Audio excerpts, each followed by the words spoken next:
Bitcoin sitting just a few teensy-weensy percent below its previous all-time highs. All eyes are on the baby bears to provide at least some sort of dump. But with bears clearly losing the battle, losing their money, and losing their wills to live, can the baby bears even dump the teensy-weensiest little bit on the Moon Boys at all? Right now, the price of Bitcoin, in my opinion, sits at a level that the bears absolutely have to provide some sort of dumpage to, which if the bears are not able to give Bitcoin any significant dump, any significant trend change, then how do I say this? The bust must go on. So if you're ready to get dumped on, but deep down know that the bears are growing weaker and weaker every single day, and every single dump will just get gobbled up faster than you can quite honestly imagine, hit that like, hit that subscribe, get signed up to FEMEX below if you don't have Bitcoin or altcoins. And without any further ado, let's absolutely jump into this chart. Bitcoin's daily chart. We saw 2 days ago when Bitcoin rocketed up to 64,000. It then got dumped on back below 60 and then ended up closing back above 60. Yesterday, a little bit of a dump. Today, we have a decent wick to the upside, meaning, maybe are the bears going to try and push Bitcoin down? In my opinion, they have to soon if there's going to be any bearish momentum. Bitcoin has been going straight up, specifically literally straight up for 3 days, right? There has been no relief for the bearish crowd, and I want to talk about exactly why that is. And there's some very big reasons why that is. So to start off, the Bloomberg analysts initially were estimating about $10 billion of volume for the first year into these Bitcoin ETFs. BlackRock's spot Bitcoin ETF alone, just one of 9 of these Bitcoin spot ETFs, did $10 billion already in less than 2 months. Just one did more than that in less than 2 months when they were expecting all of them to do 10 billion in the first year. Do you guys understand how big that is? Okay. People that were bearish on these ETFs, quite honestly, if you were thinking these were going to be a dud and you thought, there's no way this is going to be anywhere close to a success, literally get on your hands and knees and start apologizing. Beg for forgiveness. You couldn't have been more wrong. It's just despicable. We look at this, BlackRock's Bitcoin ETF already on pace for another billion plus day. Absolutely insane. Another thing I'm going to be talking about is that massive amounts actually left GBTC yesterday, and the Bitcoin market absorbed it like nothing. That's the most bullish thing you could ever imagine. Sellers as well already lighting up. But basically 70 to 80,000 is where they're looking to potentially sell, meaning they expect the price, even the bearish crowd, the bearish traders are actually anticipating that, hey, this is actually probably going to go higher. That's another bullish indication. BlackRock becomes the first Bitcoin ETF and becomes the fastest ever to reach 10 billion assets under management. And again, this took less than 2 months. This is quite literally as bullish as humanly possible. BlackRock, the newest member of this $10 billion club, which is the fastest to ever get there, out of only 152 ETFs in the club in history, over 3,400 ETFs, and only 152 of them actually got to this level, and in less than 2 months. Guys, I got to keep repeating that. Do you understand how big that is? The first to 10 billion because of how much inflows are coming in. BlackRock's case, 78% of assets under management is flows. The second 10 billion is going to be way easier as the market appreciation becomes a bigger variable. Look at this chart. Okay. A month from now, 2 months from now, what are the prices we're going to be talking about? Right? Like, what are the crazy prices we're going to be talking even 2 months from now? Because with these inflows, expecting some crazy price action is just a given. With what we've seen so far, it's a given that we're about to see some insane price action over just the next even 1 month, 2 months. 12 months out, can you believe what is possible? We're also seeing Peter Sniff get absolutely decimated, most likely crying massively, just filling up his entire bathtub with tears as weekly inflows for Bitcoin are over 2 billion and weekly inflows don't exist for gold. It's actually weekly outflows for gold, over 200 million. Now that's absolutely very sad for Peter Sniff. And honestly, I'm thinking about sending him a box of chocolates because the guy just needs some help. He needs a break. Not only is Bitcoin skyrocketing, but his precious little gold is just getting completely gobbled and schnobbled and gobbled. It's quite sad. I feel bad for the guy, but I mean, it's his fault. We look here, as expected, we see massive amounts, about $10,000 of Bitcoin sent to Coinbase from GBTC to sell, because this was yesterday's outflows. GBTC had a massive amount of outflows yesterday, but here's why it's bullish. Bitcoin didn't dump. We're still above 60K. So if we get this, because the thing is, Bitcoin's not only going to go up forever, right? And these inflows are not only going to be up forever. But if we see a gigantic amount of outflows and we see Bitcoin stabilizing and we see the demand continue to buy those outflows and we see high inflows, that's literally the best case scenario. That's literally insanely bullish. We look here, Plan B's red dot. Now I do want to highlight, because I don't want to just be I don't want to talk about Plan B as if he's like some god who's never wrong. He was in fact quite wrong on a couple of his models, so I do think it's important to say that.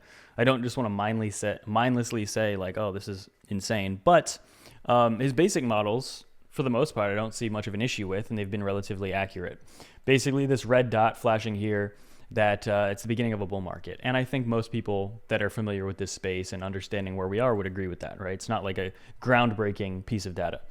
We also see that, look at these OTC. Look at this OTC right here. Total OTC desk balance. Look at this. Going down to oblivion. Basically nothing down here, right? What happens when no one is selling, when like 70, 80% of Bitcoin holders are holding, right? The newly created supply gets bought like 10x each day. So way more buying that's being created every day, and the demand continues to grow. Well, the only thing that can happen is price has to go up. It's not rocket science. You could teach this to a literal toddler. Outflows from exchanges have only intensified as price increased in February, which is indicative of a supply shock. The less Bitcoin on exchanges, basically the less there is to worry that price is going to have a massive drop. People are not willing to really sell. They're putting it away, locking it away, cold storage. This has always been indicative of uptrends.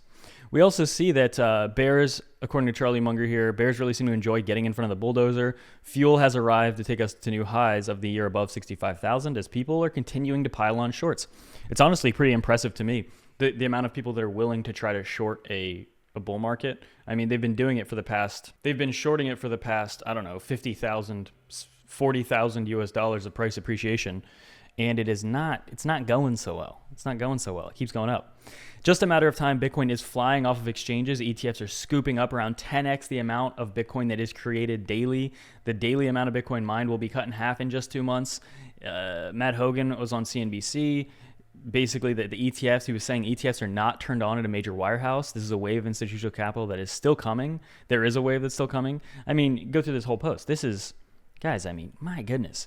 I keep coming on here and keep saying we're not bullish enough.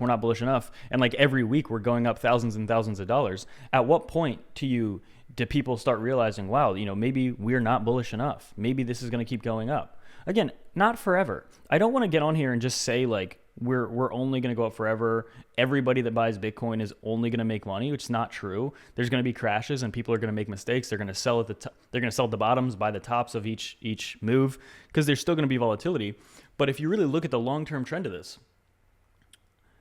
I sit and rack my brain all day. I try to think, how is this really bearish? And the best case, the best bearish case these bears have is they're comparing like Bitcoin to like PlayStation or like game companies. They're just making up charts. They're literally drawing little squigglies on any line, trying to find something that looks close and then posting that as if it's relevant whatsoever. They're desperate. They have no ammo. Bears that are looking for a very long-term thesis for why Bitcoin's going to crash they have no ammo. There's no actual data they can provide. If there was, I would be happy to pull it up. It's all just baloney, though. They're talking about like video game companies and stuff to try to talk about Bitcoin going down. It's absolute nonsense. 9 new Bitcoin ETFs holding about 350,000 Bitcoin. This number just blows up every week. Grayscale alone still holds over 400,000. And as well, this is huge. I'm sure you've heard about this, but the Vanguard CEO, Tim Buckley, is stepping down. Remember, like last week, the Vanguard CEO or Vanguard came out and saying they're not going to offer Bitcoin spot ETFs. Sure, this guy looks like an absolute dingbat now, considering how successful these Bitcoin spot ETFs are already. And this guy's stepping down. This is like the cherry on top. More and more of these clueless CEOs are probably gonna step down or get like forced out because they're just not very intelligent. Honestly, they don't understand trends, they don't understand technology. I honestly don't know if they understand even basic finance. Apparently, it's absolutely insane how what is it, nepotism? Is that how these people get jobs? It's not based on their intelligence, right? It's not based on actually understanding markets, and you don't even have to be super intelligent to understand markets. It's just, I think their egos get so in the way that they miss opportunities over and over and over, especially the biggest opportunity, which is right in front of them, the biggest opportunity of the last like 100 years. It's absolutely insane to me. We look at some of the charts as well. Let's take a look. Bitcoin pretty much trading sideways, so there's not too much to update in terms of short-term price action. But I mean, again, I personally would not rule out a 10 to 15% crash. When I say crash, I honestly think it would be immediately bought up within a couple days max or something. So just a maximum opportunity. It's basically the most bullish crash you could imagine, because I mean, over the next couple of months, I think a lot of you watching have a very good idea where this is going. I just think that it would be, in my opinion, I just feel better sometimes when we get a flash crash and it gets bought up, because then at least some of this open interest gets wiped out. At least we can say we had a back test. We can say that it's not up only, right? We can have a crash every now and then. And I like having crashes now and then. We have not really had a big crash though. Specifically, ever since the Bitcoin price recovered after these ETFs right here, it has been large part massive pump, sideways for a week, massive pump, sideways for a week, massive pump. Maybe we'll go sideways for a week.